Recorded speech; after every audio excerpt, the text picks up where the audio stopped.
Hey guys, it's John from Spirit Longboarding, and today I'm going to be giving you a rundown of my current setup.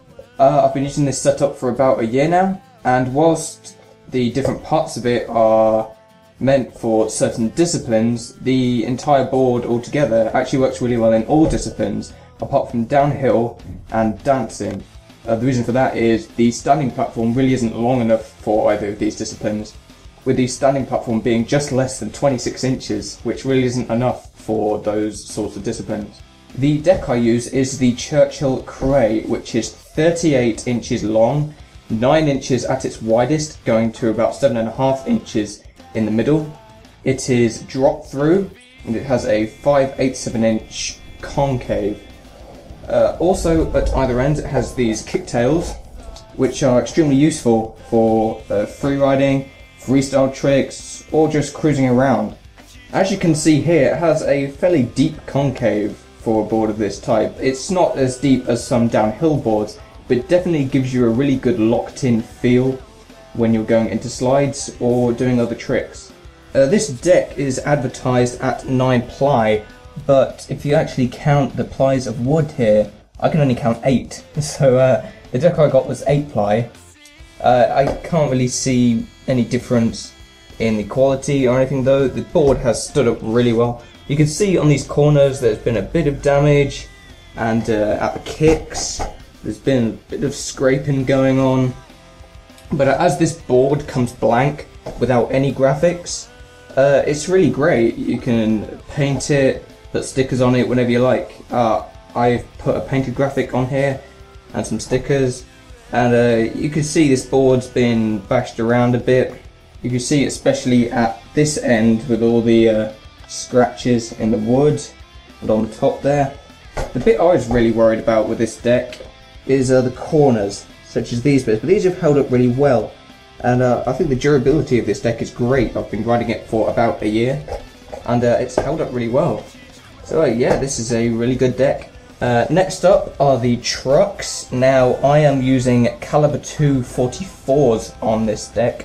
Now the Caliber 2 44s are more of a downhill truck, but on this deck they actually do a really good job.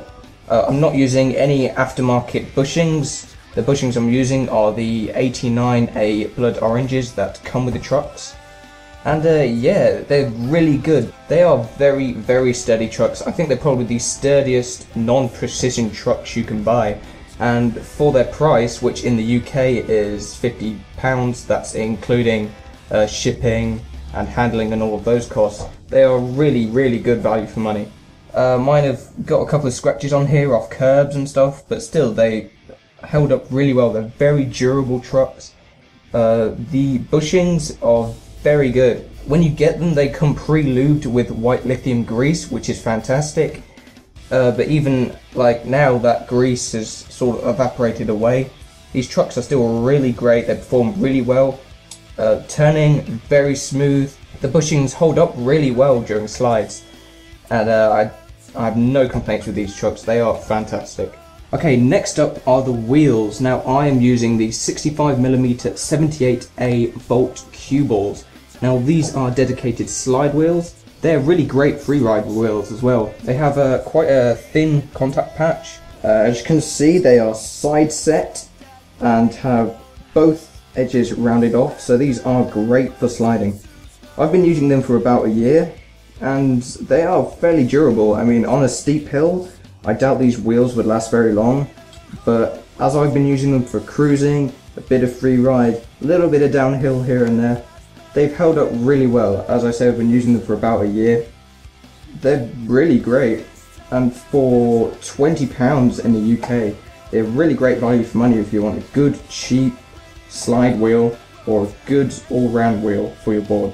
And next up, the bearings. Now the bearings I'm using are Venom ABEC 9s. They're about 9-10 quid a set in the UK, and they are really good. As you can see right now, they haven't been cleaned in a while. I don't think I've cleaned these in a couple of weeks. As you can see, the shields are a bit dirty, but if I spin them now, as you can see, they spin really well, and coupled with the Volt cue balls, they have great acceleration speed. Rolling speed is not too great, obviously because of the short width of the wheel coupled with these bearings, but they spin really well. I've had these for about a year as well. The bearings haven't worn down, they're not very loud. I've been using these bearings with Bones Speed Cream and they are fantastic. I've tried Bones Red's bearings, unbranded ABEC bearings in the past, and these are by far the best bearings I've ever used.